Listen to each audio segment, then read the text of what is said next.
Pakistan of glory और हम ये पूरा वीक मना रहे हैं उस वक्त को याद करते हुए जब हमने दुश्मन को नाको चने चबवाए थे और दुश्मन ने जुर्रत की थी कि पाकिस्तान पर अटैक किया जाए। कुछ मिस कैलकुलेशन उसकी तरफ से हो गई थी, लेकिन हमने उनका हिसाब किताब जो है ना पूरा बराबर कर दिया।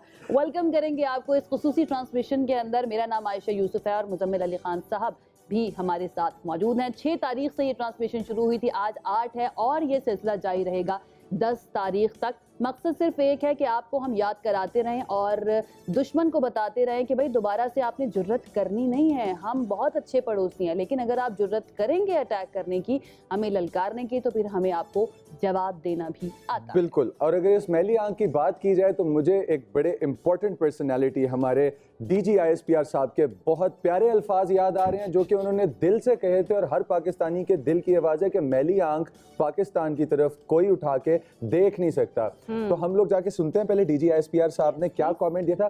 कल मुश्तरका प्रेस कॉन्फ्रेंस भी हुई। बिल्कुल बिल्कुल सुन लेते हैं क्या कहा उन्होंने।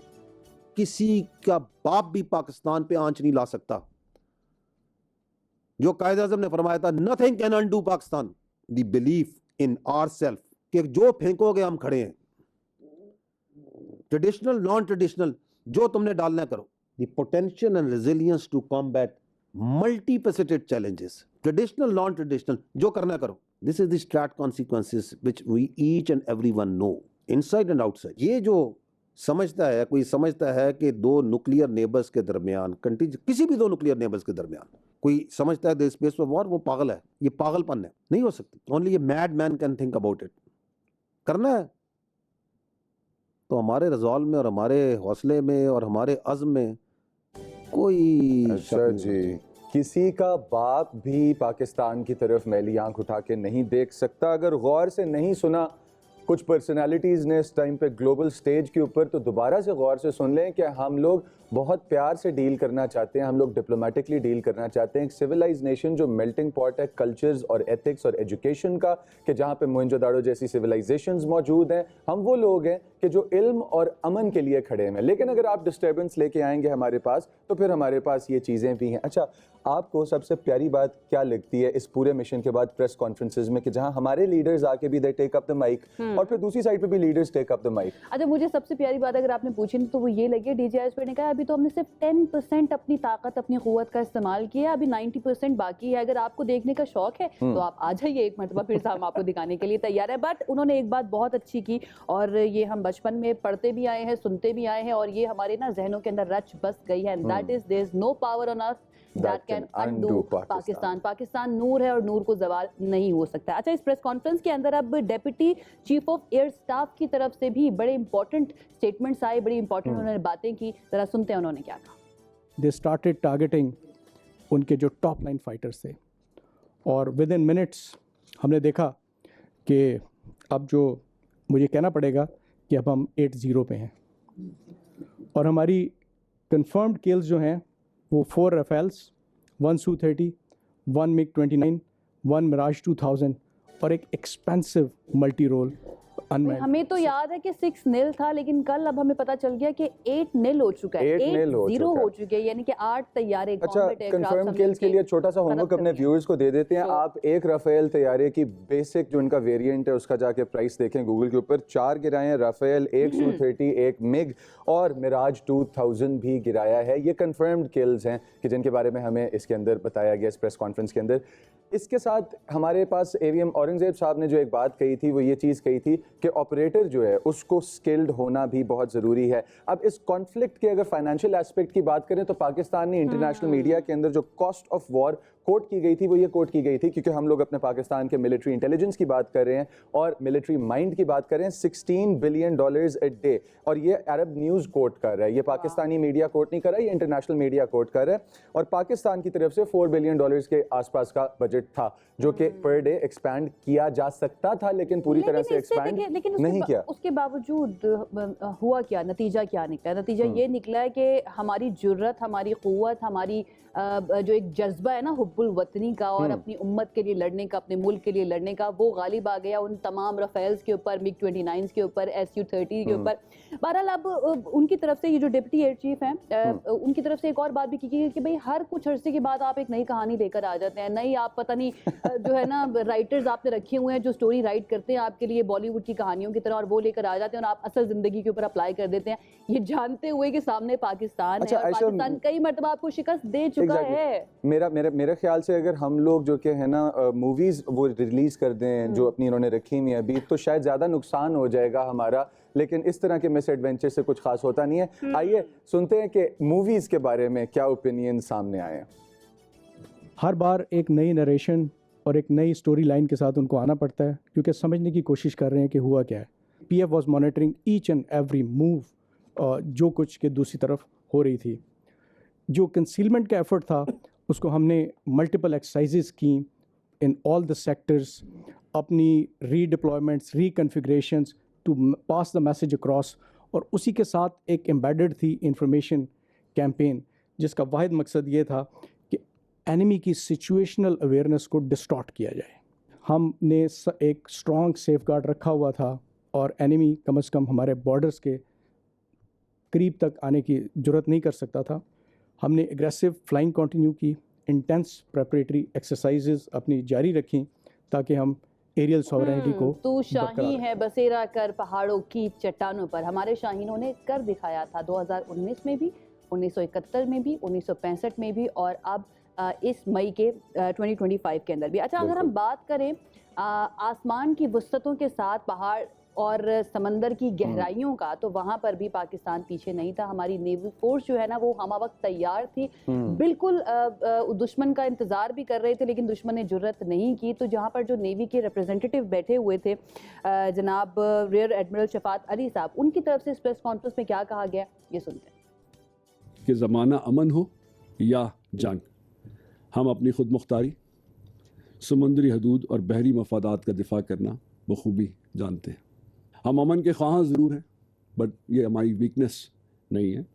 हम अपनी तैयारियों से बिल्कुल भी गाफिल नहीं हैं। दुश्मन ने इस मार के हक के बाद अपनी नाकामी जो थी उसकी, अब उससे उसकी खिफ़त को मिटाने के लिए, उसकी जो एम्बैरसमेंट थी इंटरनली एंड अदरवाइज़, एक बार फिर उसने बहुत सारे गैर जिम्मेदाराना दावे करना शुरू कर दिए। भारतीय बहरिया के जो इतने बुलंदोबांग दावे थे और अददी बर्तरी इस्टेब्लिश थी, उसके बावजूद उसकी हिम्मत नहीं थी कि हमारे पानियों की तरफ रुख। अच्छा मुज़म्मिल, हमेशा कहा जाता है ना कि जो आप काम करते हैं, जो आपका प्रोफेशन होता है, अल्टीमेटली आप हार्ड वायर्ड हो जाते हैं, आपकी पर्सनालिटी भी वैसी हो जाती है। नेवी का काम ये है कि उसने खामोशी के साथ जो है ना तैयारी करके रखनी है, चाहे वो समंदर के अंदर सबमरीन की सूरत में हो। सबमरीन में बहुत खामोशी से काम करना होता है, और ऐसी पर्सनालिटी हमें शफात साहब की भी नजर आई है। और यही 2025 में भी हमें नजर आया था जब नेवी के रिप्रेजेंटेटिव को कहा गया था the guy who doesn't talk much, and then he came out and he spoke a lot। हमारे साथ मुझे ना मौजूद है, उनका इंट्रोडक्शन करवा दूं मैं। Before we go to our guest, एक लास्ट चीज मैं बताना चाहता हूँ, व्यूअर्स,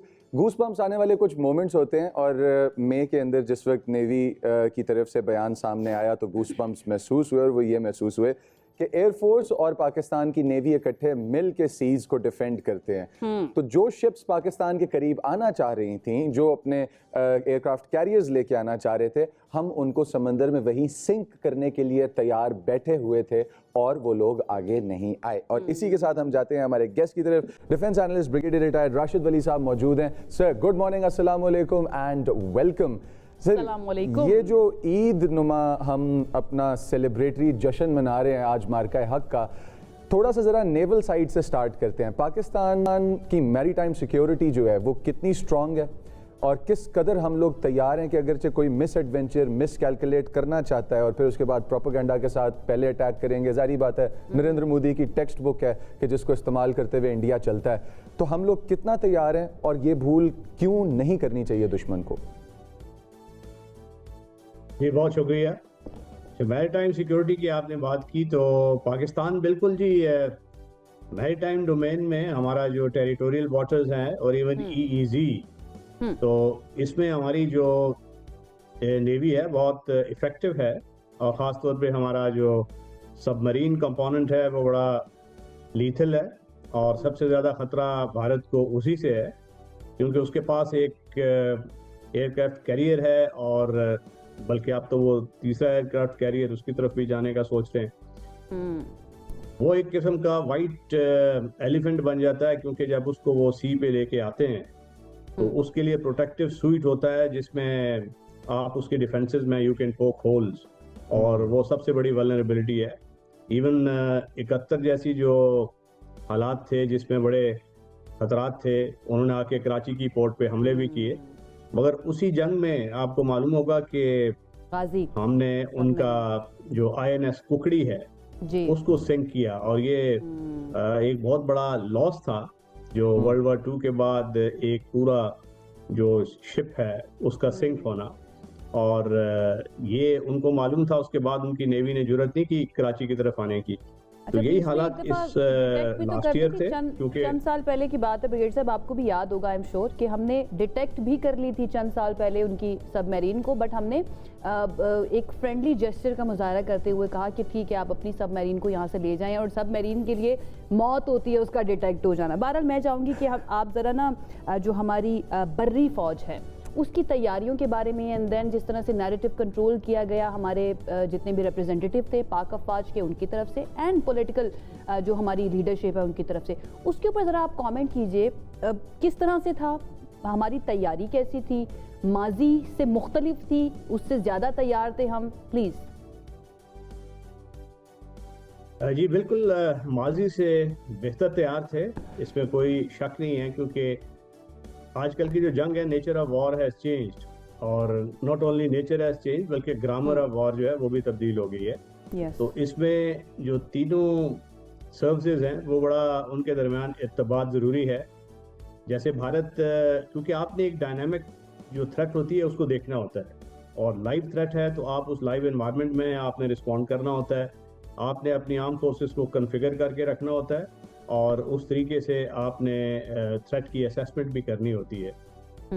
हमने इस मरतबा air force, army, air defence, navy, इनके दरमियान बेहतर कोऑर्डिनेशन थी, और ख़ास तौर पे आर्मी और एयरफोर्स, क्योंकि हमारा जो डोमेन है ज़्यादा जिस पे मेन कॉन्फ्लिक्ट एरेना है वो लैंड सेंट्रिक है, क्योंकि हमारी जो थ्रेट एमिनेट होती है वो इंडिया की साइड से होती है, और वहाँ पे सबसे ज़्यादा जो इंडिया ने अपना मैकेनाइज्ड कंपोनेंट है, 2 स्ट्राइक कोर हैं, वो पाकिस्तान वेस्टर्न और साउथ वेस्टर्न कमांड को थ्रेटन करते हैं, और जबकि एक स्ट्राइक कोर है जो चीन की तरफ है, जो उनका 17 कोर है।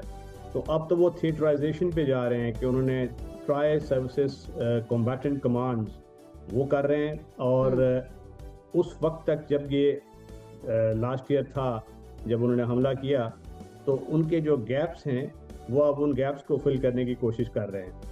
अच्छा सर, थोड़ा सा ये इसके कौन से ऊपर गैप कमेंट से करें। 1947 से फिल ही नहीं हो पा रहे हैं। थोड़ा सा इस एस्पेक्ट के ऊपर आए ज़रा, कि हम लोगों ने एक वक्त में 2 बॉर्डर संभाले हुए थे, इंडिया की तरफ से मिस एडवेंचर हो रहा था, फिर हैरोप ड्रोन्स आके हमारे पास गिरे, इजरायली मेड थे, अब वो उनकी प्रोक्योरमेंट थी या प्लान था, क्या था, इसके ऊपर थोड़ा सा गौर करें। और 2 जो हैं हमारे बॉर्डर्स जहाँ पे हम साइमल्टेनियसली एक तरफ अफगानिस्तान वाली साइड से टेररिज्म को फ्रंट कर रहे थे, फेस कर रहे थे हम लोग, जो टेररिज्म का फ्रंट हमारी तरफ आ रहा था उसको फेस कर रहे थे, ब्लॉक किया हमने, डिफेंड किया, और बगैर वहाँ से कोई एसेट उठा के दूसरे बॉर्डर पे लगाए के हमने दूसरे बॉर्डर की पूरी जंग भी संभाल ली। तो ज़रा एक ओवरऑल एस्पेक्ट बताएं पाकिस्तान की मिलिट्री माइट का साउथ एशिया में, कि एक्चुअली कितनी बड़ी फोर्स है पाकिस्तान। देखिए, पाकिस्तान तो इस वक्त जो रिलेटिव टू इट्स साइज बहुत मौसर हमारा कंपोनेंट है, लैंड कंपोनेंट भी, एयर कंपोनेंट भी, और नेवल कंपोनेंट भी। इंडिया जो है उसने पूरा कोशिश किया, और उनकी कोशिश ये थी कि वो जो उनका बजट पाकिस्तान की निस्बत, there is no comparison, Pakistan का 5-6 अरब डॉलर का बजट है, जबकि उनका 90 अरब, और अब तो वो 100 अरब से एक्सीड कर गए हैं US डॉलर्स में टर्म्स में। और उन्होंने जब वो अटैक करने की कोशिश की तो their concept was platform centric. वो ये समझते थे कि राफेल लेके या S-400 लेके, जिन पे उनको बड़ा घमंड और बड़ा गुरूर था, तो पाकिस्तान को वो गज़न पहुंचा सकेंगे, और इसने उनको एक फॉल्स सेंस ऑफ जो प्राइड है या ओवर कॉन्फिडेंस उसमें मुब्तला कर दिया था।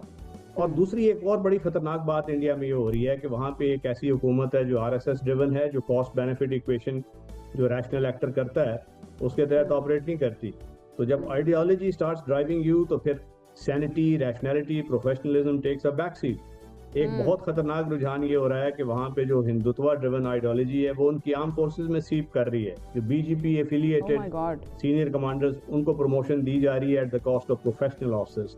तो वो इस वजह से उनकी जो आर्म फोर्सेस हैं वो सही तरीके से सियासतदानों को कन्फ्रंट नहीं कर पाते विद द राइट ऑप्शंस। और यही हुआ कि जब उन्होंने फॉल्स फ्लैग ऑपरेशन की आड़ में कुछ मुफादात हासिल करने चाहे, सियासी मुफाद उनका ये था कि पाकिस्तान को दहशतगर्दी करने वाला मुल्क मुर्तकब करार दिया जाए इंटरनेशनल कमेटी में, इंटरनेशनल सेंसिटिविटीज को एक्सप्लॉइट करके, और उसी आड़ में इंडस वाटर TT से अखराज किया जाए जो उन्होंने किया, और पाकिस्तान को एक नॉन कॉन्टैक्ट जंग में अच्छा मुब्तला प्रोफेसर, किया जाए। लेकिन मिसाइल, कामयाब एयर तो नहीं और हो सकी ड्रोन्स। ना अपेरेंटली, और लिटरली इवन कहना चाहिए उनकी कोशिश कामयाब नहीं हुई। अभी थोड़ी देर पहले अमेरिकन कांग्रेस के अंदर एक करारदाद पेश की गई है कि पाकिस्तान के ऊपर हम यकीन कर सकते हैं, पाकिस्तान एक भरोसामंद मीडिएटर है जिसने ये जंग रुकवाई है ईरान और अमेरिका के दरमियान। तो डेफिनेटली कौन इस वक्त आइसोलेटेड है, कौन इस वक्त वर्ल्ड के फ्रंट के ऊपर मौजूद है एज द पीस मेकर, उसका नाम है पाकिस्तान। ब्रिगेड साहब, थैंक यू सो मच हमें ज्वाइन करने के लिए। आपने बहुत अच्छा एनालिसिस हमारे सामने रखा है, और बड़ी अच्छी बात जो उन्होंने की मुजम्मिल कि भाई उनका जो बजट है ना वो $100 बिलियन से भी ज्यादा है, लेकिन पाकिस्तान का बजट कम होने के बावजूद हर मर्तबा ये होता है कि हमारा हौसला जीत जाता है, हमारी जुर्रत जीत जाती है, क्योंकि हम उस कौम से ताल्लुक़ रखते हैं। हमारी उम्मत वो है कि एक तरफ 313 थे और सामने 1000, उसके बावजूद कामयाबी जो है ना हमारे नसीब में, हमारा माइंड भी जीत जाता की है। तरफ हमें जाना है। ब्रेक से जब हम वापस आएंगे तो ये पूरे 2 घंटे जो है इसी पर बात करनी है। Stay with us. Welcome back from that break. और जिस तरह से हम इस सेलिब्रेटरी टोन में याद कर रहे हैं अपने मुल्क के उन मुहाफ़िज़ों को और उन फ़ौजियों को और उन लोगों को, उन सिविलियंस को, उन इदारों के सर्विसमैन को कि जिन्होंने अपनी ज़िंदगी से हाथ धोए और बड़े फ़ख्र के साथ और ये जान का नजराना पेश करके मुल्क को बचाया, मुल्क की आन बान शान इज़्ज़त को बचाया। इसके अंदर सबसे आगे, सबसे फोर फ्रंट पे it would be I think एक बुरी बात होगी कि अगर हम लोग सेकंड पे रखें किसी को भी। फर्स्ट पे अगर हम लोग बात करते हैं तो सारे इदारे इकट्ठे आते हैं और इसके अंदर पाकिस्तान एयरफोर्स का इदारा है कि जो सबसे आगे आता है। और पाकिस्तान एयरफोर्स के इदारे की कहानी में कहाँ से शुरू करूँ और कहाँ तक आप लोगों को बताऊँ, तो सबसे पहले पाकिस्तान एयरफोर्सेज एक ऐसा इदारा है कि जिसने ना सिर्फ आपके कॉम्बैट को ऊपर से मॉनिटर किया बल्कि ऑन ग्राउंड जाके हैंडल भी किया। अफगानिस्तान का बॉर्डर हो या इंडिया की तरफ से आने वाला हमला हो, हमारे पास 1965 की वॉर हो या हमारे पास 1980 के कॉन्फ्लिक्ट्स हो, हमारे पास शोहदा की एक लिस्ट है। और ये लिस्ट के अंदर सबसे ऊपर नाम आता है MM आलम, जिनके नाम पे लाहौर के अंदर एक अदद बहुत खूबसूरत रोड भी है, पूरी एक मार्केट प्लेस है MM आलम रोड के नाम से। लेकिन सबसे इंपॉर्टेंट बात क्या है कि इस वॉर के अंदर 1965 में इन्होंने 1 मिनट से कम वक्त के अंदर 5 जहाज दुश्मन के मार गिराए थे। और 5 तैयारे मार गिराने का मतलब है कि मिड एयर कॉम्बैट के अंदर इस डॉग फाइट में इन्होंने तकरीबन 10 सेकंड के आसपास फी जहाज गिरा दिया। और उसके अलावा हमारे पास इतने प्यारे इंपॉर्टेंट नाम है कि दिल जज्बाती हो जाता है इंसान का सुनते जज्बाती भी हो जाता है, हमें हौसला भी देते हैं और हमें बहादुरी के किस्से भी याद दिलाता है। जैसे पायलट ऑफिसर थे राशिद मिन्हाज शहीद, जिन्होंने वतन की खातिर हम सब जानते हैं अपनी जान कुर्बान कर दी थी और मुल्क का सबसे बड़ा जो एजाज है निशाने हैदर वो उन्होंने हासिल किया था। उसके बाद आते हैं स्क्वाड्रन लीडर सरफराज अहमद रफीकी साहब, बहादुर शाहीन है जिनका नाम ना लिया जाए तो बड़ी ज्यादती हो जाएगी। उन्होंने दुश्मन के खिलाफ बेखौफ क़यादत की, जामे शहादत नोश किया।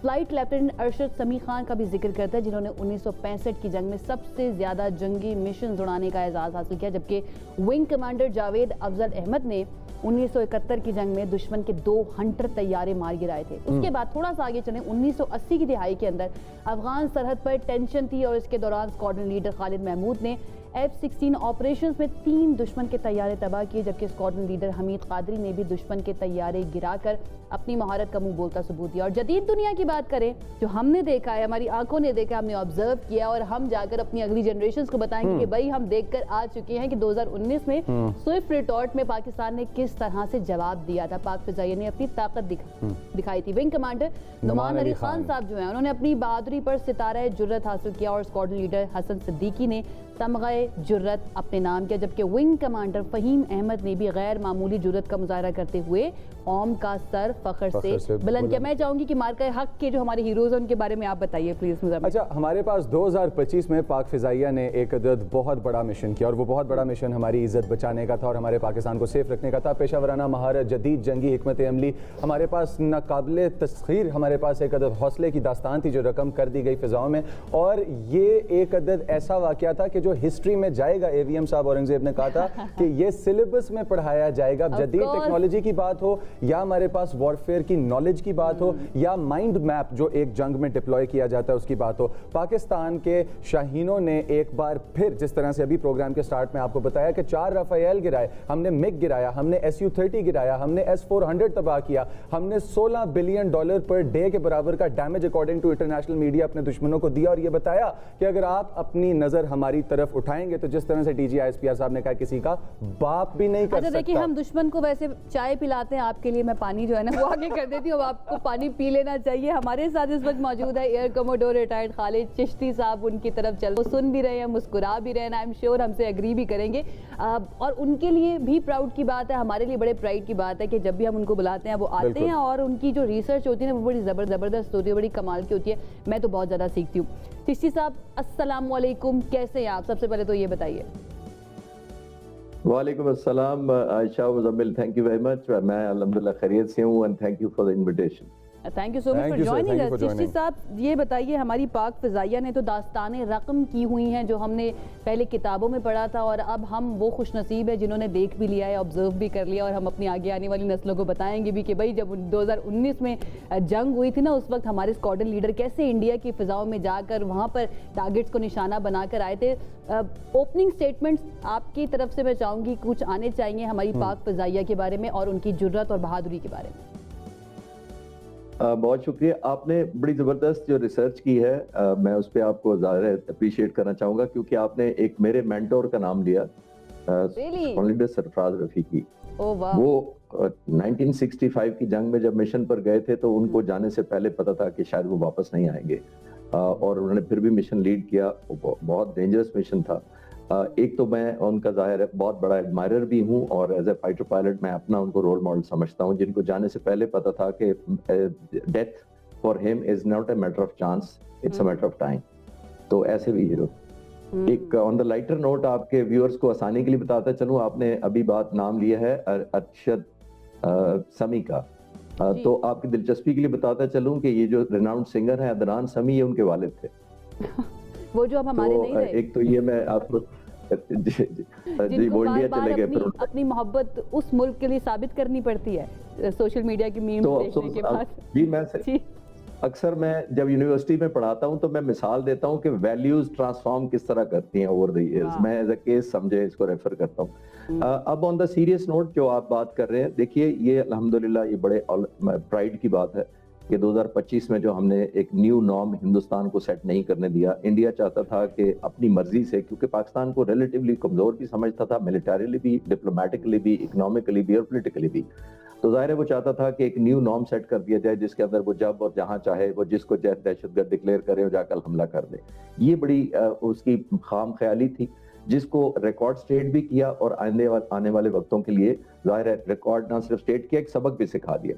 और अल्हम्दुलिल्लाह कल मुझे बड़ी खुशी हुई जो 80 फिगर पाक फ़िज़ाइया ने दिया है। We feel more proud about it. पहले भी हमें बड़ा फख्र था हमेशा की तरह पाक फ़िज़ाइया पे और आर्म फोर्सेस पर, लेकिन कल जो एक रिकॉर्ड पर पाक फ़िज़ाइया लिया, ये मेरे लिए बड़े एजाज़ की इसलिए बात है कि मैं एक साल से ये डॉक्यूमेंट्रीज बना रहा था, कोशिश कर रहा था इस सब्जेक्ट पे डॉक्यूमेंट्री बनाने की, और परसों ही मैंने 6 तारीख को ही अपलोड की है और उसका एक्चुअल टाइटल भी यही मैंने रखा था, विद माय कन्विक्शन के मैं क्योंकि प्रूफ देख कर आया था, डॉक्यूमेंट देख कर आया था, वीडियो फुटेज देख कर आया था, कॉकपिट की रेडार की ट्रेल्स देख कर आया था, तो मुझे कंफर्म था कि पीएफ ने 8 ही जहाज तबाह किए हैं। तो उस डॉक्यूमेंट्री जिसको मैंने अपलोड किया उसका टाइटल ही यही था, द 80 रियलिटी। और अल्हम्दुलिल्लाह मुझे बड़ी खुशी हुई कि पीएफ ने आज सब्सटेंशिएट भी कर दिया उसको। मुझे पता है ब्रेक के अंदर जब हम बात कर रहे थे तब आप कह रहे थे नहीं जी अल्लाह ताला का करम है और ये पाक फ़िज़ाइया की वजह से ही हुआ है, लेकिन let me give you credit और जितने भी देखने वाले हैं उनको बताना बड़ा ज़रूरी है कि ये जो कल प्रेस कॉन्फ्रेंस हुई है और 80 का फिगर आया नहीं जो मेंशन किया गया है ऑफिशियली पाकिस्तान पाकिस्तान एयरफोर्स की तरफ से, उसके अंदर बहुत बड़ा हाथ चिश्ती साहब का भी है कि वो बार बार फोर्स करते रहे कि आपको ऑफिशियली बताना चाहिए अवाम को। तो कंग्रेचुलेशंस टू यू चिश्ती साहब एज वेल। अच्छा, हमारी जो पाक फ़िज़ाइया की इस वक्त स्ट्रेंथ है, मैं चाहूँगी उसके बारे में ज़रा आप कुछ बताइए, क्योंकि ये तो ढकी छुपी बात नहीं है कि इंडिया वाकई में बहुत बड़ा मुल्क है, उसके बावजूद उसका बजट भी बहुत बड़ा है, और उसके बावजूद जब भी स्पेशली जब एयर कॉम्बैट की बात आती है तो पाकिस्तान का पलड़ा भारी रहता है। इसका रीज़न क्या है? देखिए आयशा, जो जंग होती है, जो उस रात को भी हुई थी 12:30 बजे, 1 घंटा कॉम्बैट चलती रही और पूरे चले 4 दिन देख लेते हैं, 10 तारीख जारी रही। ये मैनिफेस्टेशन होती है नंबर 1 लीडरशिप की विजन की, जो पहले से फोर्सी करती है आने वाले खतरों को। नंबर 2 टाइमली आपने टेक्नोलॉजी के करके गैप को प्लग करना होता है, जो पाक फ़िज़ाइया ने किया। Number 3 high quality of training होती है, जो पाक फ़िज़ाइया करती आई है। मैं जैसे जिस डॉक्यूमेंट्री का आप जिक्र कर रही थी, उनसे पहले भी मई 2025 से कुछ हफ्ते पहले मैं इन्हीं पायलट्स J-10C और JF-17 थंडर के पायलट से मिलकर आया था, और जब मैंने अपनी सवाल किए उनसे ट्रेनिंग, क्वालिटी ऑफ ट्रेनिंग, तो मुझे बताया गया कि J-10C को उस वक्त इंडक्ट हुए 3 साल हो चुके थे। तो उन पायलट्स ने मुझे बताया कि सर हमें एंटी राफेल का कहा गया है, कॉम्बैट सिर्फ तैयारी करनी है हमने और सपोर्ट मिशन, लैंड फोर्सेस को, नेवल फोर्सेस को मिशन हम दूसरे जहाज करते हैं। हमें स्पेसिफिकली पाक फ़िज़ाइया के सरबराह ने यही कहा है कि आप एंटी राफेल टैक्टिक्स तैयार करें, उनकी कमजोरियों को एक्सप्लॉइट करें। तो ये मैं क्वालिटी की ट्रेनिंग कह रहा हूँ, जिसकी तरफ रेफर कर रहा हूँ कि ये वैसे नहीं हो जाता कि हवा में जहाज गए, उन्होंने 8 बटन दबाए, 8 मिसाइल चले गए, दुश्मन तबाह हो गया। तो उसकी इंटेंस ट्रेनिंग होती है। उस रात को मैं आपको कंफर्म कर सकता हूं, क्योंकि मैंने फॉर्चुनेटली वो हर फुटेज कंप्लीट जो उसका रीप्ले हुआ है मैंने देखा है। तो देखिए कई जगहों पर इंडियन जहाज पाक फ़िज़ाइया के जहाजों को लॉक कर लेते थे रेडार से, जिसका मतलब है कि इनको थ्रेट कर सकते थे अगर वो लॉन्च करते मिसाइल। तो पाक फ़िज़ाइया के पायलट्स ना सिर्फ मारने के लिए ऑब्वियसली एग्रेसिव थे, उन्हें खुद भी बचना था। और मैंने पिछले साल भी ऑलमोस्ट ये 7-8 तारीख को कहा था कि जितना मैं इन पायलट्स को क्रेडिट ये देता हूं कि इन्होंने इंडिया के जहाज मारे हैं, उतना ही क्रेडिट इस बात पर देता हूं कि ये अपने जहाज बखरियत अपने एयरबेसेस पर लाने में कामयाब हुए। ये बहुत बड़ी बात थी। अच्छा सर, हम लोग विंग कमांडर फ़हीम अहमद साहब का नाम ले लें, या हम लोग नुमान अली खान साहब का नाम ले लें, या हम लोग स्क्वाड्रन लीडर हसन सिद्दीकी साहब का नाम ले लें, अगर हम इन पायलट्स को देखते हैं और जिस तरह की तरबियत आपने बताई है इनके, फिर आपने बताया कि आपने वीडियो फुटेज देखी है, जो इन फ्लाइट वीडियो फुटेज है इस कॉम्बैट की, इस डॉग फाइट की आपने देखी है। सबसे पहले हमें माइंड के अंदर लेके चलें हमारी पाकिस्तान एयरफोर्स के। हम लोग आज अपने व्यूअर्स तक ये पर्सपेक्टिव लेके आना चाहते हैं कि फिनेस के किस लेवल पे हैं हम लोग इस गेम के अंदर, कि जहां हमारे जेट्स लॉक होने के बावजूद सेफ्टी के साथ लौट आते हैं, और वो हार्ट, वो माइंड एक पायलट का किस तरह से बनाया जाता है और किस आग से तराशा जाता है उसको। चिश्ती साहब बड़ा अच्छा बता सकते हैं, खुद रह भी चुके हैं कॉमेट पायलट। जी चिश्ती साहब। जी देखिए मुजम्मिल, जो आपने सवाल किया ना, देखिए बुनियादी उस रात को भी जब मुझे जहाज़ों का बताया गया, तो यकीन करें जो आपने सवाल किया, मेरा पहला इंस्टिंक्ट क्वेश्चन ये था जब मुझे बताया गया लीडरशिप की तरफ से कि हमने ये किया है, अल्हम्दुलिल्लाह अचीव किया है, तो मेरा पहला सवाल ही यही था कि अपने जहाज़ों का बताएं। क्योंकि इतना ये एक डेंजरस मिशन था। जब आप 6-0 कहते हैं तो ये हो सकता है पॉसिबिलिटी कि हमारा भी खुदा ना खास्ता कोई निशाना बन गया हो, तो ये बड़ा रिस्की ऑब्वियसली ऑपरेशन था उस दिन। अब जो आप माइंडसेट की तरफ इशारा कर रहे थे, बड़ा अच्छा सवाल है। देखिए हमें ये ग्रूम किया जाता है, खासतौर पर मैं पाक फ़िज़ाइया की बात कर रहा हूँ, कि आपने आउट नंबर्ड ही लड़ना है, हम कभी न्यूमेरिकली मैच नहीं करेंगे। नंबर 1 तो हम मैच करते हैं अपनी क्वालिटी ऑफ ट्रेनिंग से, जज्बा ईमान है, और टेक्नोलॉजी को हम पहले से फोर्सी करके ना से इंडक्ट करते हैं। देखिए जिस प्रोफेशन से मेरा ताल्लुक रहा है उसके अंदर कोई रनर्स अप नहीं होता, either you are a champion और you are Abhinandan, there is nothing in between. तो उसके बाद जो खिफ़त मिटाने की फिर भी जो कोशिश की गई है, एंड देन हमें याद है कि वो अभिनंदन को उन्होंने अवार्ड भी दिया, तो वो भी समझ नहीं आई थी कि अवार्ड किस चीज़ का, आपने एयरक्राफ्ट को गिराने का, दुश्मन के हाथों पकड़े जाने का, वापस आने का, तो ये समझ नहीं आया था आप लोगों को। अच्छा, JF-17 और J-10C इसका बड़ा तस्करा रहा 2019 में भी, 2025 के अंदर भी, और मुझे ये एजाज़ हासिल है, मैंने 2016 के अंदर JF-17 के ऊपर एक डॉक्यूमेंट्री बनाई थी, और उसके बारे में मुझे बहुत कुछ पता चला था, एंड मैं उसको हमेशा तब से फ़ख्रे पाकिस्तान कहती हूँ। चाइना के साथ हालांकि हम मिल के बना रहे होते हैं, तो इन दोनों की कैपेबिलिटीज़ के बारे में, एंड देन जब सामने राफेल हो, तो फिर वैसे तो दुनिया ने देख लिया, लेकिन मैं चाहूँगी कि आप इसके ऊपर कोई कॉमेंट कीजिए इन दोनों की कैपेबिलिटीज़ के बारे में, J-10C, JF-17 एंड राफेल। देखिए, पहले मैं राफेल की बात करता हूं, और बहुत ज्यादा मीडिया जब उन दिनों में बात हो रही थी तो हम हिंदुस्तान एयरफोर्स को बड़ा अंडररेट करते थे और जहाज को भी कहते थे कि नहीं है। मैं आज भी कहता हूं कि राफेल दुनिया का वन ऑफ द टॉप 4-5 जहाजों में मैं इसको गिनूंगा अभी भी, क्योंकि बहुत लीथल है। Electronic suite, deception, decision making के लिए पायलट के पास इनपुट है, वो बहुत पोटेंट जहाज है, नंबर 1।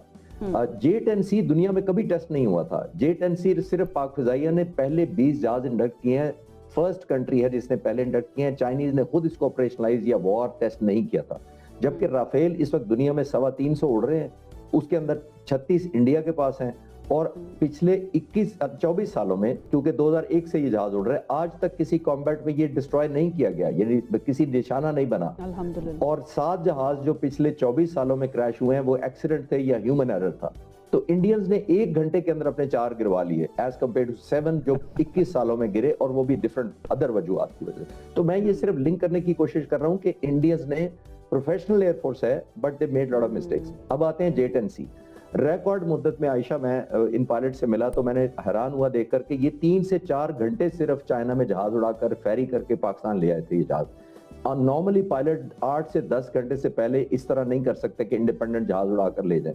तो 3 से 4 घंटे के बाद अगर पाकिस्तान जाइए कि पायलटों की स्किल लेवल शो करती है, और ये पहली दफा नहीं हुआ था। जो हमारे F-16 के पायलट्स 1982-83 में अमेरिका गए थे, अमेरिकन हैरान थे कि माशाल्लाह इन्होंने इतनी जल्दी स्किल लेवल अचीव किया था।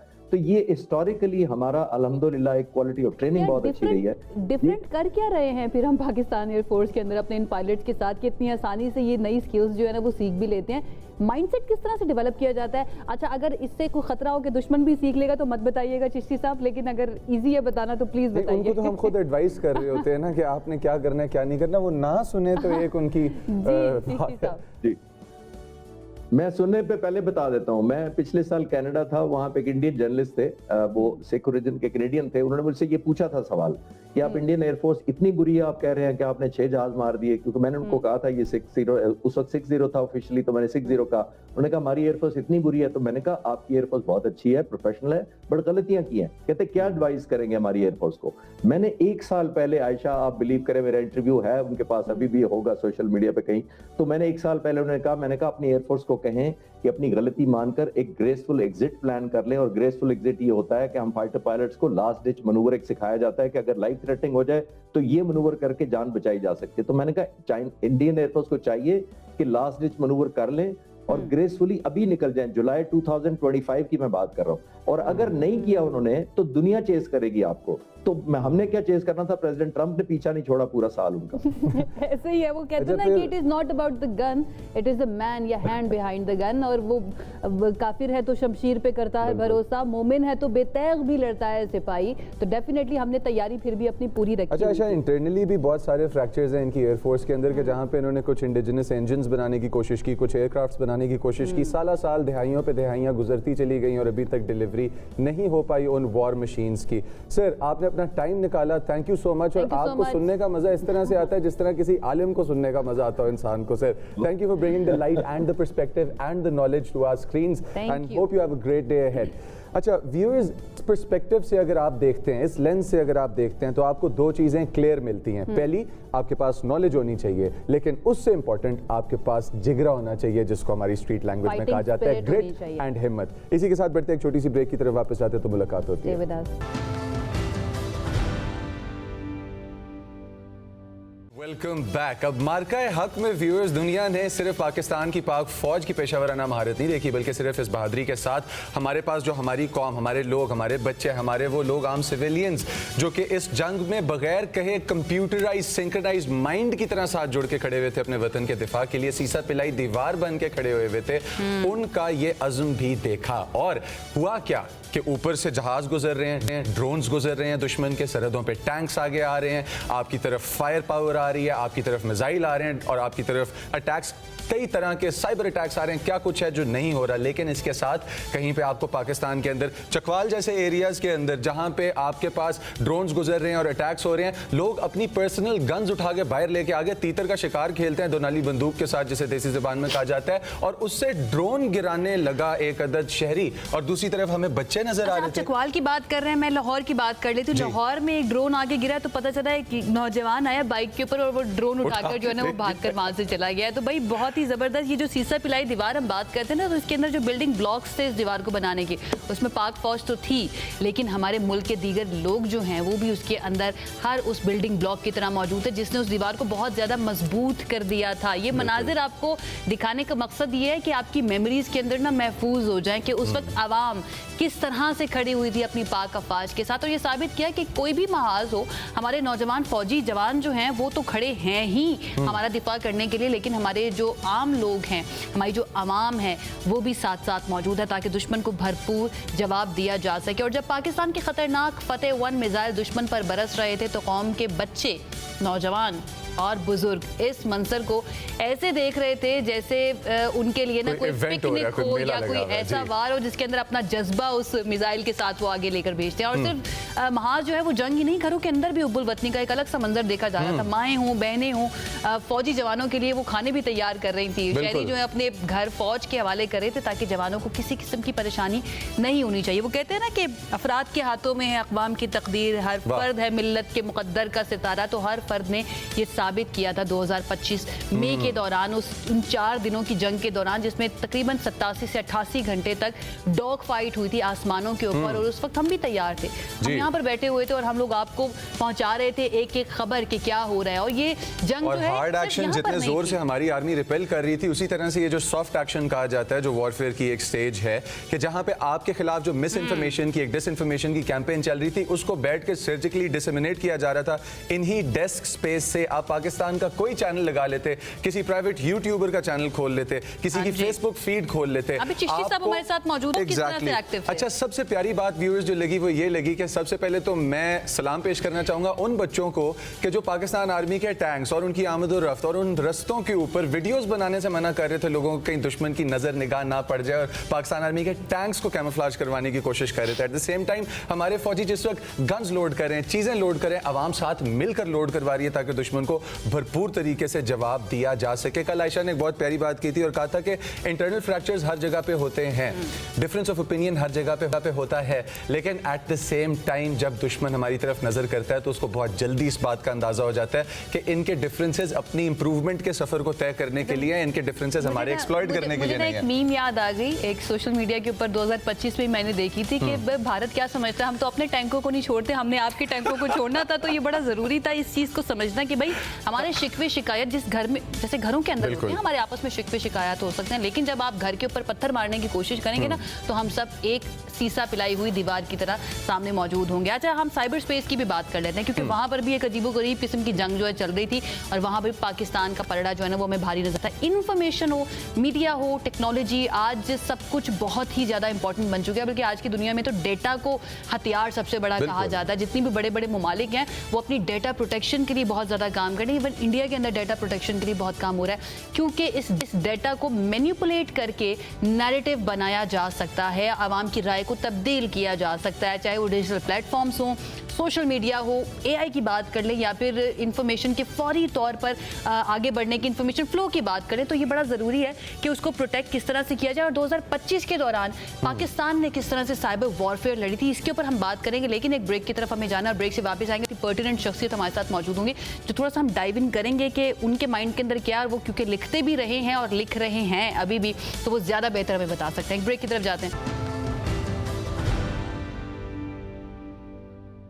साइबर वर्ल्ड के अंदर 2025 में उन 4 दिनों के अंदर क्या क्या हो रहा था और तब से लेकर अब तक दुश्मन जो है वो हमारा थोड़ा सा ढीठ है तो वो बाज नहीं आया। तो अभी भी ऐसी सिचुएशन हम देखते हैं कि पाकिस्तान एक मीडिएटर का रोल भी प्ले कर रहा है ताकि पीस हो सके दुनिया के अंदर। अमेरिका और ईरान की बात करी जाए तो उस वक्त भी भारत के अंदर बहुत ज़्यादा अजीब किस्म का पैनिक है, अजीब किस्म की हमें जो है ना उनके अंदर एक्साइटमेंट नज़र आती है। वो किस वजह से है ये सब समझने की कोशिश करते हैं। हमारे साथ असद बेग मौजूद हैं जो कि IT और डिजिटल एक्सपर्ट हैं और जब भी हमें डिजिटल और IT के लिहाज से कुछ इन्फॉर्मेशन चाहिए होती है या हमने कुछ समझना होता है तो हम असद को रिक्वेस्ट करते हैं और असद इज ग्रेशियस इनफ कि वो आ भी जाते हैं। Thank you so much Asad हमें ज्वाइन करने के लिए। अस्सलाम वालेकुम भी मैं आपको करूँगी। सबसे पहले तो ये बताइए, आपने 2025 के अंदर जब ये हमारा कॉन्फ्लिक्ट चल रहा था इंडिया के साथ तो एक जंग जो है साइबर स्पेस के अंदर भी चल रही थी, वहाँ पे आपका जो एनालिसिस है वो क्या कहता है? पाकिस्तान ज़्यादा बेहतर परफॉर्म कर रहा था या वहाँ से इंडिया की तरफ से ज़्यादा बेहतर परफॉर्म किया अच्छा, जा ये रहा था? बहुत अच्छा सवाल किया। देखिए, मैं 2025 में भी मेरा यही कंटेंशन था और अभी भी यही है कि थोड़ा सा ना हमें समझना चाहिए जी। कि ये बैकग्राउंड पर चल क्या रहा है, और तो वो आप जब समझते हैं ना तो पूरी तस्वीर आपके सामने आ जाती है। देखिए, 2025 में मैंने एक बहुत डिटेल एनालिसिस लिखा था और मल्टीपल जगहों पे लिखा था, और उसमें मेरा ये कंटेंशन था कि ये जो सारा का सारा इंफॉर्मेशन वॉरफेयर है और एक्चुअल वॉरफेयर भी है, ये this is for political traction back home, और उसकी एविडेंस हमने ली थी कि मीडिया किस तरह मोनेटाइज हो रहा है and so on so fourth. तो वो तो 2025 का एनालिसिस था। वही चीज़ अब 2026 में आके when we analysed specifically US Iran की जो आपने बात की है, जो पाकिस्तान मीडिएट करा रहा था, तो वो चीज़ सब्सटैंशिएट होती है, और ज़्यादा सब्सटैंशिएट इसलिए होती है बिकॉज आप सोचिए कि इंडिया को भी वॉर का उतना नुकसान हो रहा है, बल्कि शायद ज़्यादा हो रहा है जितना हमें हो रहा है, बिकॉज उनकी इकोनॉमी बड़ी है, उनके ज़्यादा लोग हैं बाहर यूएई में जो काम कर रहे हैं, सो ऑन सो फोर्थ, उनका भी फ्यूल रुका हुआ है। तो why would they not appreciate the role of Pakistan, बल्कि in fact on the contrary completely antagonise और ये मतलब क्रिटिसाइज कि ये क्या कर रहे हैं, सो ऑन सो फोर्थ। तो ये सारी की सारी एनालिसिस से हमें एक बात पता लगती है आयशा, और वो बात ये है कि उन्होंने पूरी एक इकोनॉमी बनाई हुई है, एक पॉलिटिकल इकोनॉमी बनाई हुई है अराउंड द हेट। तो ये जो हेट हम देखते हैं ना इंडियन मीडिया में, पाकिस्तान में, हमने अक्सर आपने देखा होगा लोग पाकिस्तान में एनालाइज कर रहे होते हैं कि इंडियन मीडिया अनएथिकल है। वो अनएथिकल का मसला ही नहीं है उनका, वो उन्होंने एक पॉलिटिकल इकोनॉमी बनाई हुई है और वो उस पूरे के पूरे हेट को मोनेटाइज कर रहे हैं, नंबर 1। नंबर 2, ये इसका आपको एक और वर्जन मिलता है उसमें। वो एग्जाम्पल ये है कि मैं एक जगह पढ़ रहा था तमिलनाडु में, I think like Tamil movies थी, एक पुरानी बात है 90s की, उन्होंने एक मूवी बनाई जो कि पाकिस्तान के अगेंस्ट थी, जिसमें Pakistan was the quote and quote villain. वो हिट हो गई। उसके बाद 11 फिल्में वैसी बनी, 11 इन द लाइन, वही उसी वर्जन को कॉपी। तो द पॉइंट इज कि वी नीड टू अंडरस्टैंड कि ये जो मोनेटाइजेशन है, it has a whole political economy also around. और क्यों? क्योंकि ऑल ऑफ दैट एड्स, अगर आप वो देखें ना, जब 2025 में भी मेरा एनालिसिस और आप जिसकी बात कर रही थी अभी, कि वो जो पॉलिटिकल कंटेंट था वो सारा का सारा कौन पैडल कर रहा था? बीजेपी के एक्टिविस्ट और बीजेपी के सोशल मीडिया अकाउंट्स। अच्छा, आपकी बात ना इसलिए भी सब्सटेंशियल लगती है क्योंकि जितने बड़े मीडिया चैनल्स हैं उनके पीछे जो फंडिंग मौजूद है वो भी उन लोगों की है जो पॉलिटिकल पार्टीज की, बीजेपी, अडानी, अंबानी, इन सब लोगों की फंडिंग मौजूद है। तो डेफिनेटली उनका बहुत ज्यादा स्टेक शामिल हो जाता है अगर पाकिस्तान थोड़ा फोरफ्रंट पर आकर बेहतर परफॉर्म तो ये पूरी एक साइकिल चलती है। उसमें सबसे पहले यहाँ से होता है कि मीडिया उसको स्टार्ट करता है, सोशल मीडिया उसको पिक करता है। आपने नोटिस किया होगा कि 2025 में भी और अब भी Indian media main stream media है, वैसे तो टीवी मीडिया है, लेकिन वो कंटेंट अब टीवी के लिए नहीं बनाता, वो सोशल मीडिया के लिए बनाता है। उनकी स्क्रिप्टिंग, शोज के सेगमेंट्स, हर चीज, उनका सारा के सारे स्ट्रेटजी अराउंड सोशल। इसी चीज की तरफ फैसल आना चाहता हूँ। अब पहले मैं अपने व्यूअर्स को बताता चलूँ, इस वक्त हमारे ऊपर से PAF के फाइटर जेट्स भी गुजर रहे हैं, तो आने वाले दिनों के लिए जो तैयारियां इस्लामाबाद में बहुत जोश के साथ चल रही हैं, वो भी हमारी ट्रांसमिशन का हिस्सा बन रहे हैं। अच्छा असद, IT और डिजिटल रेल्म को जब हम ऑब्जर्व करते हैं तो हमें वहाँ पे इंडिया का एक बड़ा ख़ास रोल नज़र आता है, जिसके अंदर आने वाली तकरीबन हर टेक्नोलॉजिकल एडवांसमेंट जो है, चाहे सॉफ्टवेयर की हो या हार्डवेयर की हो, वो पहले करप्शन के लिए इस्तेमाल की जाती है। इसके ऊपर थोड़ा सा इंसाइट दें कि ये आपके पास डीप फेक्स का मसला हो, आपके पास फेक साउंड बाइट्स बनाने का मसला हो, आपके पास फेक इमेज जनरेशन का, फेक ट्वीट्स का, हर चीज़ फेक, अलावा उन इंसिडेंट्स के जहाँ पे टेररिज्म हो रहा है क्रॉस बॉर्डर, और जिस मुल्क में हो रहा है उस मुल्क के अंदर वीडियोस मौजूद नहीं है सिक्योरिटी इदारों के पास, लेकिन इंडियंस के पास मौजूद हैं, B it extra judicial killings elsewhere और टेररिज्म इन बलोचिस्तान। तो इसके ऊपर थोड़ा सा है कि डिजिटल फुटप्रिंट आजकल ट्रेस करना कितना आसान है। देखिए, बहुत अच्छा सवाल किया आपने, लेकिन फिर वंस अगेन मैं थोड़ा सा, अगर if I may with your permission, ये क्यों हो रहा है? ये इसलिए हो रहा है कि there is a whole economy behind it. और ऑल्सो आप देखिएगा कि India is actually one of those very like highly popular countries in terms of people who scam internationally on the call centers, right? बाकायदा और वो क्यों है? चीज आपको याद वो क्यों है? वो भी इसलिए, सॉरी आशा, वो क्यों है? वो भी इसलिए बिकॉज एक पूरी इकोनॉमी बनी हुई है उसकी। सिमिलरली आपने जो डीप फेक कंटेंट की बात की, जो जिस तरीके की डिस्ट्रीब्यूशन है, जो लोग उसको पैडल करते हैं, जो कि बीजेपी एक्टिविस्ट है, आपका क्या ख्याल है कि अगर आज लेट्स एक मिनट के लिए अज्यूम कि पाकिस्तान और इंडिया के रिलेशंस नॉर्मलाइज हो जाए, तो अर्नब गोस्वामी का फ्यूचर क्या होगा?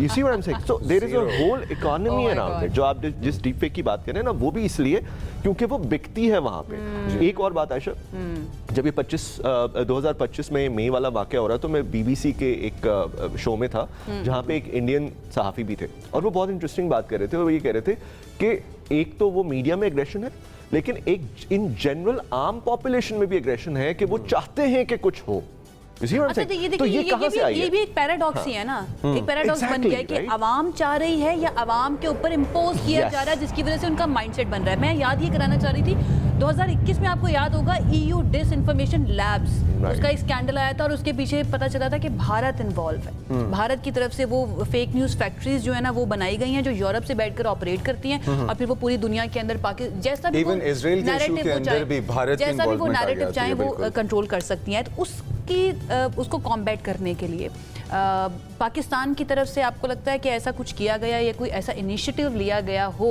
जिसने उनको डिफीट दी हो उस मैदान के अंदर? देखिए, पहली बात तो मैं थोड़ा सा, आपने जो पहली वाली बात की ना, उस पर एक थोड़ा सा टच अपॉन करके, वो जो लोगों में एग्रेशन है ना, यही तो साइकिल है जिसकी मैं अपने एनालिसिस में बात कर रहा था। इसी को हम आउटरीच मशीन कहते हैं कि आप उनको और फीड करें Yes. और वो और डिमांड करेंगे, और फिर आप demand उनको करेंगे। और फीड करेंगे। Yeah. इसी वजह से the future of people like Arnab Goswami जो है ना, वो सेफ हैंड्स में वो- इंडिया वो- में वो capitalize करते हैं उसके Exact. ऊपर। अच्छा, अब आपकी बात जो 2021 वाली डिसइंफॉर्मेशन लैब वाली बात थी, देखिए मुझे लगता है कि उसके कॉन्ट्रास्ट में अगर हम देखें 2025 में जो पाकिस्तानी मीडिया का रोल था, it was amazing, honestly speaking. और ये मैं बहुत एक न्यूट्रल ऑब्जर्वर के तौर पे बात कर रहा हूँ, और यही बात बाय द वे मैंने इंटरनेशनल आउटलेट्स पे भी की थी। और देखिए, लंबी ट्रांसमिशंस हमने भी की थी, हर कोई बैठा हुआ था स्क्रीन पे, without naming any one particular channel, हर कोई स्क्रीन पे बैठा हुआ था। Yes. लेकिन कहीं हमने ये बात नहीं की कि हमने दिल्ली फतह कर लिया है। One last question before I let you go here, and that is, पहले हमारे पास पुलवामा का इशू आता है, दुनिया उसको कोट करती है पुलवामा ड्रामा, और फिर उसके बाद हमारे पास पहलगाम जैसी बातें हैं, फिर उसके बाद हमारे पास जब ज़्यादा दुनिया ने क्वेश्चंस रेज किए तो हमें नज़र आता है कि उन्होंने एक अदद बंदा भी दिखाया कि जिसको उन्होंने जंगल में जाके तो शूट किया, असैसिनेट किया उन्होंने कहा ये मास्टरमाइंड था पाकिस्तान से आया हुआ कि जिसको हमने मारा, और उसी का सिर्फ पिक्चर का एनालिसिस बता रहा है कि पॉइंट ब्लैंक पे बिठा के गोली मारी गई है उस बंदे के सर में।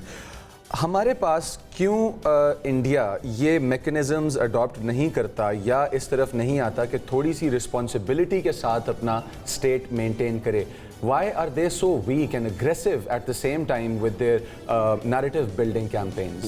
Once again, it has a political economy around it. वो जो कर रहे हैं ये बहुत सोच समझ के लिए अपने ही पॉपुलेशन के लिए कर रहे हैं, राइट?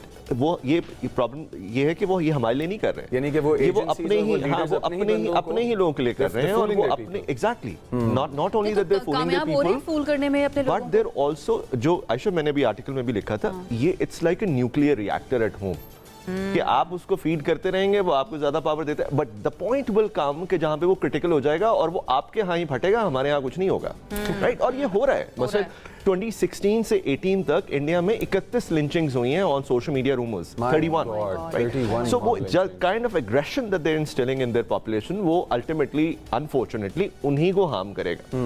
अच्छा, अब हम बात करें तो थोड़ा सा वो जो पाकिस्तानी मीडिया का रोल था, आई थिंक वो बहुत इंपॉर्टेंट है। मैं if I may with your permission 1 minute के लिए, देखिए हमने क्यों अच्छा परफॉर्म किया? क्योंकि हमने 3 काम किए। नंबर 1, हमने इंफॉर्मेशन सोर्सिंग ऑफिशियल सोर्सेज पर रखी, राइट? नंबर 2, हमने स्पेकुलेशंस नहीं की जो कि आपको नहीं करनी चाहिए, और नंबर 3, हमने किसी किस्म की हेट मॉन्गरिंग नहीं की। ये 3 आई थिंक चीजें हैं, और ये सबने की विदाउट डाउट। आपके चैनल समेत जो मैं देख रहा था वो ये काम कर रहा था।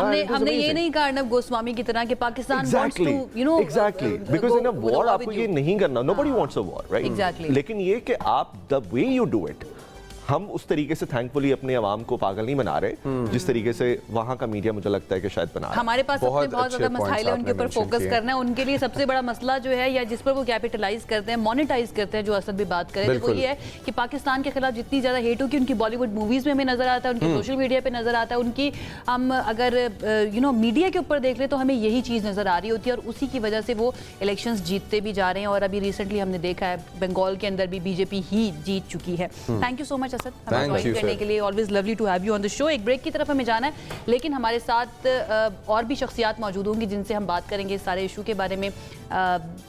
तकरीबन 6 से लेकर 10 मई तक 2025 में क्या क्या होता रहा। एक ब्रेक के बाद stay with us. Welcome back. Marka Haq को 1 साल मुकम्मल हो चुका है और लास्ट ईयर हमने देखा था किस तरह से पाकिस्तान की जानिब से डिफीट किया गया था दुश्मन को। एट द सेम टाइम जो नैरेटिव कंट्रोल की जंग थी उसमें भी पाकिस्तान ने बहुत ज़बरदस्त अंदाज में परफॉर्म किया, चाहे वो ड्यूरिंग द कॉन्फ्लिक्ट हो या कॉन्फ्लिक्ट के बाद। पाकिस्तान पीपल्स पार्टी के जो लीडर हैं, जो चेयरमैन हैं बिलावल भुट्टो जरदारी साहब, उनकी क़यादत में एक पूरा वफ्द, एक पूरा डेलीगेट गया था अमेरिका और पूरी दुनिया के अंदर, और पाकिस्तान के नैरेटिव को जाकर उन्होंने दुनिया में बताया था। और मुझे बड़ी अच्छी लगती थी हिना रबानी खर साहिबा जो है, उनकी ये बात कि भाई हम नैरेटिव बताने नहीं आए, हम फैक्ट्स बताने के लिए आए हैं दुनिया को, और फिर वो दुनिया ने एक्सेप्ट भी किया था। इसके साथ साथ इंफॉर्मेशन की दुनिया के अंदर, इंफॉर्मेशन कंट्रोल के अंदर कैसा परफॉर्म किया पाकिस्तान ने। हमारे साथ मौजूद हैं कमर जमान कायरा साहब, सीनियर पॉलिटिशियन है, पाकिस्तान पीपल्स पार्टी के रहनुमा है, इसके साथ साथ फॉर्मर मिनिस्टर ऑफ इंफॉर्मेशन भी हैं, तो बहुत अच्छे अंदाज में समझते भी हैं मामलात को और आज हमें समझाएंगे भी। कायरा साहब, थैंक यू सो मच हमें ज्वाइन करने के लिए। अस्सलाम वालेकुम। सबसे पहले मैं चाहूँगी कि आप कुछ कहिए, कुछ कमेंट्स दीजिए 1 साल मुकम्मल होने पर मार्का हक के। बहुत शुक्रिया जी आपका इस खास मौके पर मुझे इनवाइट करने का। यकीनन ये पाकिस्तान के लिए बहुत खुशी का लम्हा है। कौमों की जिंदगी में जब भी कोई फतूहात होती हैं तो वो फतह के दिन या फतह के वाक़यात जो होते हैं या मौके जो होते हैं उनको याद करते रहना चाहिए, ताकि बंदे को हौसला, कौम का हौसला बढ़ता है। और ये बड़ा ही अहम मौका था। इससे पहले अगर हम गौर करें तो पाकिस्तान को बहुत सारे हमारे दुश्मन जो थे ईस्ट वेस्ट पे, कभी तालिबान का खतरा है, कभी ये बलूचिस्तान के अंदर हिंदुस्तान की बदाखलत है, कभी पाकिस्तान पे एक अटैक, कभी दूसरा अटैक, कभी पुलवामा का बहाना, कभी उससे पहले कोई और बहाने। तो पाकिस्तान पे हमले करने के वो बहाने ढूंढते रहे, और पाकिस्तान को वो जंगें जो पाकिस्तान की नहीं थी, आलम की थी अफगानिस्तान के अंदर, उनमें भी पाकिस्तान को बदनाम करने की कोशिश की गई कि जी पाकिस्तान जो है वो पुरअमन मुल्क नहीं है, अमन नहीं चाहता खित्ते में। अब जब पाकिस्तान ने ये मौका आया तो पाकिस्तान की क़यादत ने, हमारी सिविल और मिलिट्री क़यादत ने बिल्कुल वाज़ेह तौर पर दुनिया के सामने और हिंदुस्तान के सामने ये बात रखी कि हमारा किसी वाक़े से कोई ताल्लुक नहीं, और हम हर तरह की इंक्वायरी में, हर तरह के मामलात में आपसे तावन पे तैयार हैं। लेकिन हिंदुस्तान ताकत के जोन में हम पे चढ़ दौड़ा। उसने जो जो वाक़यात किए, पाकिस्तान ने उन वाक़यात का पहले बड़े तहम्मुल से मीडिया में जवाब दिया, तावन के हवाले से जवाब दिया, और फिर अगर उन्होंने हम पे ड्रोन भेजे तो हमने ड्रोन का जवाब दिया, मिसाइल आए तो मिसाइलों का जवाब दिया, और जब उन्होंने हम पे दीगर हमला किया तो फिर पाकिस्तान की फिजाई अफवाज ने उनके तैयारों को, जो दुनिया जिसमें बड़ा जोम था उनको, और ये बात दुरुस्त है कि हिंदुस्तान एक बहुत बड़ा मुल्क, हमसे बहुत बड़ी इकोनॉमी है, बहुत बड़ी फौज है, उसके पास हथियारों के भी बेशुमार ज़खायर हैं, ये बात दुरुस्त है। उसको बड़ा घमंड था कि उसके पास बहुत दुनिया की ताकतवर जो एयर फोर्स है, और उसको ये अंदाजा नहीं था कि पाकिस्तान की फौज उससे छोटी जरूर है लेकिन तैयारी मौजूद है। पाकिस्तान के दोस्त उसके साथ खड़े हैं और पाकिस्तान दिफा करना चाहता है। वो एटमी हथियार हो या मिसाइल हो या हमारा दीगर दिफाई तैयारियां हो, वो दिफाई नौयत की हैं, वो एग्रेसिव नहीं है। तो पाकिस्तान ने एक छोटा सा पाकिस्तान ने भरपूर जवाब देते हुए न सिर्फ दुश्मन को शस्त्र किया बल्कि दुनिया को भी, और दुनिया ने पाकिस्तान का नैरेटिव माना। उसके बाद ये जो उसने सफारती ऑफेंसिव लॉन्च किया, जिसके जवाब में उनके तो बहुत सारे ग्रुप गए, पाकिस्तान का एक ग्रुप गया और उन्होंने दुनिया के सामने वो फैक्ट्स रखे बिलावल साहब की क़यादत में, जिसने दुनिया को बावर कराया कि हिंदुस्तान एग्रेसर है, और उसके बाद हिंदुस्तान जो है वो मुसलसल इस कोशिश में है कि वो कोई और मुहिम जो कोई और तरीके से पाकिस्तान को अजीमत पहुंचाए।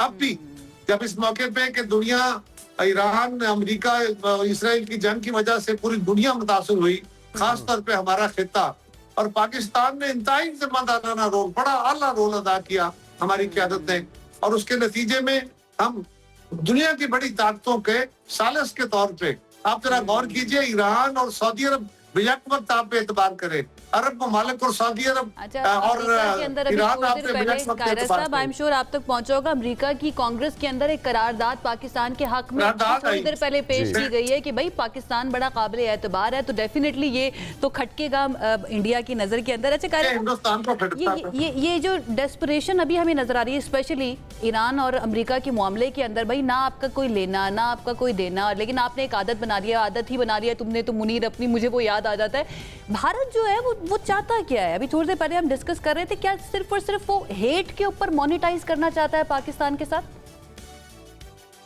देखिए, हिंदुस्तान की क़यादत जो मौजूदा है, माजी में उन्होंने अपने सेकुलर व्यू को या सेकुलर फेस को काफी हद तक बचाने की कोशिश की, लेकिन ये जो मौजूदा क़यादत है ये तो खड़ी ही हिंदुआता के बेस पे है। हिंदुआता की बुनियाद पे जो नैरेटिव वो बिल्ड कर रहे हैं वो है ही नफरत का। इसी तरह है तालिबान का जो नैरेटिव वो भी नफरत का नैरेटिव।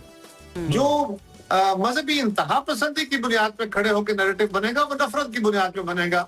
और हिंदुस्तान और हिंदुआता के मानने वालों ने खास तौर पे कभी भी पाकिस्तान के वजूद को, पाकिस्तान की सालमियत को, पाकिस्तान की सॉवरेनिटी को तस्लीम नहीं किया, लेकिन पाकिस्तान ने मुख्तलिफ औकात में अपने दिफा को साबित किया। आज भी हम ये कहते हैं, अल्लाह न करे, हम तो अपने लिए भी अमन चाहते हैं, हिंदुस्तान के लिए भी अमन चाहते हैं, दुनिया के लिए भी अमन चाहते हैं। साहब, इसी पॉइंट के ऊपर पाकिस्तान का जो पर्सपेक्टिव है, मैं थोड़ा सा डिस्कशन को सिर्फ लेके आना चाहता हूँ, क्योंकि मई में हमने जो चीज़ देखी पिछले साल वो ये देखी कि ना सिर्फ फजूल बातें की गई हमारे लीडरशिप से रिलेटेड, बल्कि पाकिस्तान के मिलिट्री और पाकिस्तान के डिफेंस डिज़ाइन से भी। नेट स्टेबलाइजेशन फोर्स है अब साउथ एशिया की दुनिया ने एक्सेप्ट कर लिया इस बात को, लेकिन इसका जो माइंड है, जो इंडिया का माइंड है, और जो इमेच्योर डिप्लोमेसी इसके ऊपर बैठ के इस फैक्ट्री को चला रही है, जो नफरत की बेस पे और कभी मजहब की बेस पे, कभी रंग की बेस पे चल रही है ये फैक्ट्री नफरत की, इसके इंफॉर्मेशन डिजाइन की तरफ जरा लेके जाएं। How are we different from them? जिस तरह पाकिस्तान ने, मैंने अर्ज किया, हमारा दिफा, हमारी सियासत, हमारी सफारत, ये तीनों चीजें पाकिस्तान की खित्ते के अमन के लिए है, हम दुनिया के अमन में कंट्रीब्यूट करते हैं। यही रोल हमारे मीडिया का रहा। हमारे मीडिया ने जब हिंदुस्तान ने हम पे अलगार कर दी और हमने जवाब दिया, इसके बावजूद हमने फतह हासिल कर ली, सारी दुनिया ने तस्लीम किया। अभी भी अमेरिकी सदर रोज उसका तज़किरा करते हैं, उस फतह का, और हम भी उसको बड़ी खुशी से अल्लाह के हाथ सरबसजूद होते, अकड़ते नहीं है। हमें बिल्कुल इस पे फख्र जरूर है, लेकिन अल्लाह के यहाँ शुक्र है, अकड़ते ही है कि हमने अपने दुश्मन को मुंह तोड़ जवाब दिया है। रोज उसके अपने मुल्क के अंदर मैं पहले इस पे गुजारिश कर रहा हूँ कि मीडिया हमारा बहुत जिम्मेदार रहा। हमारे मीडिया ने, चंद एक लोगों ने थोड़ी सी जज्बातियत पैदा करने की कोशिश की, लेकिन बाय एंड लार्ज मीडिया ने पाकिस्तान के उस अमन के पर्सपेक्टिव को, अपने बेहतर दिफा के हक को तस्लीम किया, उसको प्रोपेगेट किया, उसको दुनिया के सामने रखा, और पाकिस्तानी कौम का रवैया भी उसी से बना। हिंदुस्तान का अलविया यह है कि हिंदुस्तान के अंदर हिंदुआता के सोच पे मबनी जो हुकूमत है वो नफरत पे खड़ी है, उसका मीडिया उसी को बाय कर रहा है, और अब वो रियासत को पूरी को उधर धकेल रहे हैं, जिसके नतीजे में हमें हिंदुस्तान के अंदर वहाँ कम्युनल फाइट्स जो है वो रोज नजर आती हैं, और अब आपको बंगाल के इलेक्शन में भी नजर आया। तो हमारा मीडिया बहुत जिम्मेदाराना रोल अदा करता रहा। हिंदुस्तान ने तो हिस्टारियाई कैफियत पैदा कर दी थी, और आज भी उनके मीडिया के दबाव और उनकी अपोजिशन के दबाव की वजह से हिंदुस्तानी क़यादत शदीद दबाव में है, और इस दबाव के बाद सबक तो उनको आ गया, लेकिन अल्लाह न करे वो किसी और मुहिम जोई की तरफ चले। अगर खुदा न खास्ता ऐसा कोई वक्त आया तो हमारी अफवाज, हमारी दिफा बिल्कुल पहले भी तैयार थी, और अब हिंदुस्तान के अज़ाइम को सामने रखते हुए और बेहतर तैयार है। बट अल्लाह न करे ऐसा वक्त आए, अल्लाह न करे। हम हिंदुस्तान के लिए अमन चाहते हैं, हम हिंदुस्तान के साथ पीसफुली अपने मामला रिजॉल्व करना चाहते हैं, हम दुनिया के अमन में कंट्रीब्यूट कर रहे हैं, ताकि दुनिया में लोगों के मसाइल के हल की तरफ चीजें जाएं, या दिफा पे अखराजात ना हो। आई होप ये भारतीय क़यादत को भी समझ आ जाए। Thank you so much Kaira साहब हमें ज्वाइन करने के लिए। बड़ा ज़बरदस्त ने जो है ना एनालिसिस दिया है सारी सिचुएशन के ऊपर, और ये बड़ा ज़रूरी भी था क्योंकि हम जानते हैं कि पाकिस्तान पीपल्स पार्टी के चेयरमैन की क़यादत के अंदर जो हमारा डेलीगेशन गया था पूरी दुनिया में 2025 में, उस कॉन्फ्लिक्ट के बाद उसने दुनिया को साबित किया था, बावर कराया था कि भाई पाकिस्तान तो खुद दहशतगर्दी का शिकार है, उसके खिलाफ एग्रेशन किया गया। और फिर वॉर मॉन्गरिंग जो है वो हमारे पड़ोसी मुल्क भारत की तरफ से की जाती है, लेकिन वॉर मॉन्गर हो या फिर एग्रेशन दिखाने वाले, उनको जवाब तो फिर मिल ही गया था और फिर वो पूरी दुनिया ने देख भी लिया था। एक सवाल मुसलसल अब जेरे बहस है, वो ये है कि भारत ने समंदर के रास्ते किसी बड़े हमले की हिम्मत क्यों नहीं की? और तैयारियां थी, हालांकि पीएनएस विक्रांत है और पीएनएस ये है वो है, उसको उठा के लेके जाएं, 4 मिसाइल गिराएं और पाकिस्तान को तबाह कर दें और पोर्ट की हालत नहीं रहेगी। नहीं, आपको याद है वो लाहौर के अंदर भी एक पोर्ट निकल आई थी। लाहौर के अंदर बंदरगाह निकल आई थी इंडियन मीडिया के मुताबिक, और आई थिंक उनको ज्योग्राफी मिडिल स्कूल की दोबारा से जाके पढ़नी चाहिए और लाहौर का नक्शा याद करना चाहिए। ये होता है जब आप पढ़ते नहीं हैं और दुश्मन को रीड नहीं करते। This is why education is very important. अच्छा, अब महाज हमेशा पाक भारत का जो रहा है वो कशीदगी का निशाना रहा है, और वो इस वजह से रहा है because we don't sit well with them and their ideology. लेकिन इस बार भारतीय बहरी जो हमारी फोर्सेस ने जाके जवाब दिया उनको, और जिस तरह से हम प्रिपेयर्ड थे, वो बहुत मोहतात रही उनकी नेवी। ठीक है, अब दिफाई माहिरीन के मुताबिक हुआ क्या, इसके बड़े जो एस्पेक्ट्स हैं, उन बड़े एस्पेक्ट्स में से एक एस्पेक्ट पाकिस्तान नेवी की मजबूत दिफाई हिकमत अमली है। एंड फॉर आर जेनजीज, दिफाई हिकमत अमली का मतलब होता है डिफेंस स्ट्रैटेजी, और सलाहियतें जो हमारे पास मौजूद हैं इस टाइम पे पाकिस्तान नेवी के अंदर, वो एयर एंड वाटर इंटीग्रेटेड हैं। एयर एंड वाटर इंटीग्रेटेड का मतलब ये है कि not only will we attack you from underneath the water, we can also shower bombs on you from the sky. तो इस तरह के मिक्स में आने से पहले, अच्छा देखिए, हमने कोशिश की आज इस ट्रांसमिशन के अंदर कि आपको बर्री फौज की तैयारियों के बारे में बताएं, हम आपको पाक फजाइया की तैयारियों के बारे में बताएं, लेकिन हमारी पाक बहरिया, हमारी पाकिस्तान नेवी किस तरह से तैयार थी और अरेबियन सी के अंदर, कराची पोर्ट के अंदर, गवादर पोर्ट के अंदर क्या तैयारियां की गई थी, ये जानने के लिए हमारे साथ आज मौजूद है rear admiral retired Javed Iqbal साहब ने हमें ज्वाइन किया है। उनकी तरफ चलते हैं और उनसे ज़रा जानते हैं कि वो हमें क्या बताएंगे सारी सिचुएशन पे। बहुत शुक्रिया एडमिरल साहब हमें ज्वाइन के लिए। आई होप आप बिल्कुल ठीक ठाक होंगे। आगाज़ जब हमने किया था तो पाक नेवी के बारे में मेरा एक थॉट ये था कि पाक नेवी की सबसे बड़ी ताकत होती है उनकी खामोशी, क्योंकि उन्होंने खामोशी के साथ सफ़र भी करना होता है, अपनी तैयारियां भी करनी होती हैं, एंड देन सबमरीन्स जो है ना वो खामोशी के साथ दुश्मन के वाटर्स के अंदर जाती हैं, और अगर वो डिटेक्ट हो जाएं तो इसका मतलब है डेथ। पाकिस्तान की नेवी की परफॉर्मेंस के बारे में क्या कहेंगे, स्पेशली 2025 के अंदर? जी बहुत शुक्रिया मुझे शो पे इनवाइट करने का। इंडीड आज हमें अल्लाह ताला के हुजूर सर सुजूद होना चाहिए। आज यौम तशक्कुर है कि हम अपने से 7 गुना 10 गुना, अगर मैं नेवल उसमें बात करूं कि इतने बड़े दुश्मन के आगे हमारा सर फख्र से बुलंद है।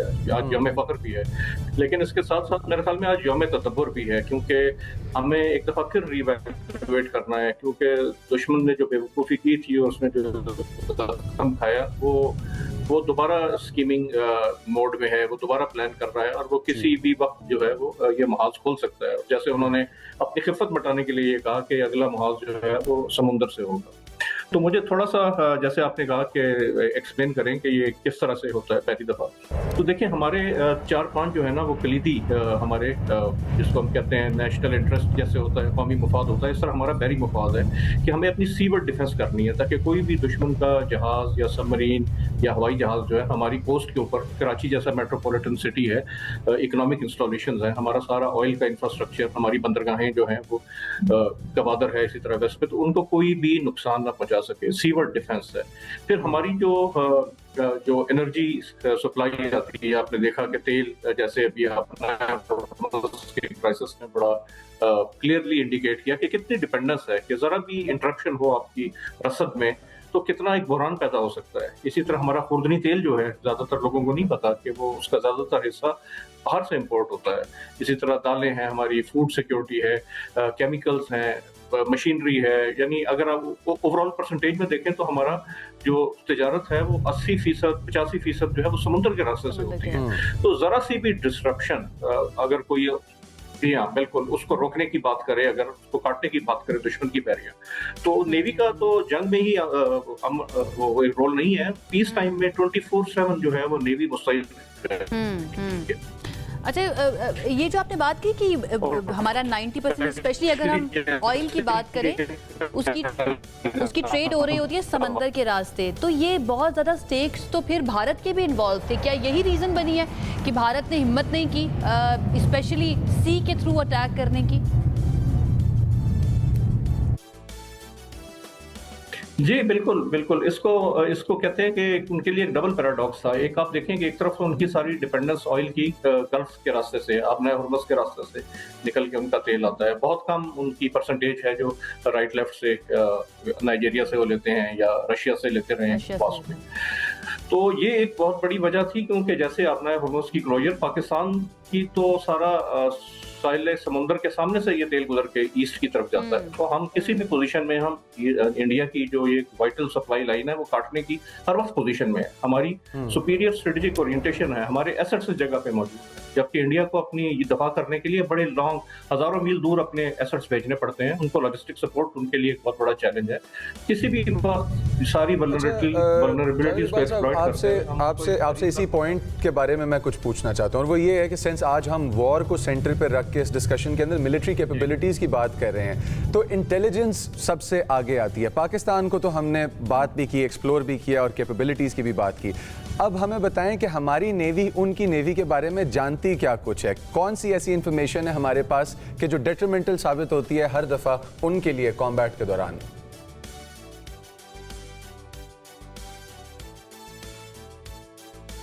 बैटल है कि उनके पास क्या चीज़ मौजूद है, वो हमारी इंटेलिजेंस की पूरी उसके ऊपर नज़र होती है कि क्या वो खरीद रहे हैं, क्या वो इंडिजिनसली डेवलप कर रहे हैं, जो उनके पास है उसकी परफॉर्मेंस क्या है। या उसके बाद अगली दूसरी चीज़ आती है जो वो एक्सरसाइज करते हैं, जो उनकी अपनी एनालिसिस होती है, उस पर हमारी नज़र होती है। इसके अलावा जो उनकी डिप्लॉयमेंट्स हैं, जो वॉर टाइम के प्लान्स हैं उनके, जो वो वॉर गेम्स करते हैं, एक्सरसाइजेस करते हैं, और इसके अलावा फिर रियल टाइम मॉनिटरिंग होती है। जैसे हमारा पाकिस्तान फ्लीट के पास long range maritime patrol aircraft हैं, T3C ओराइन का आपने नाम सुना होगा। हेलीकॉप्टर्स हैं हमारे जो हर वक्त समुद्र की निगरानी करते रहते हैं। हमारे कोस्ट लाइन के ऊपर रडार्स लगे हुए हैं जो दूर तक जो समुद्र पे होने वाली, यानी कि हम सेफली कह सकते हैं जावेद साहब कि हमें बिल्कुल भी, स्पेशली अगर कोई मिस एडवेंचर करता भी है सी के थ्रू, वाटर्स के थ्रू, तो हमें घबराने की जरूरत नहीं है। हमारी नेवी जो है ना उसके लिए तैयार है। Thank you so much Javed Iqbal साहब हमें ज्वाइन करने के लिए और ये सारा अपना पर्सपेक्टिव हमारे सामने रखने के लिए। इसके साथ ही ट्रांसमिशन का वक्त पहुंचता है अपने अख्ताम को। इंशाल्लाह आपसे दोबारा मुलाकात करेंगे। अपना बहुत ख्याल रखिए। अल्लाह हाफिज़।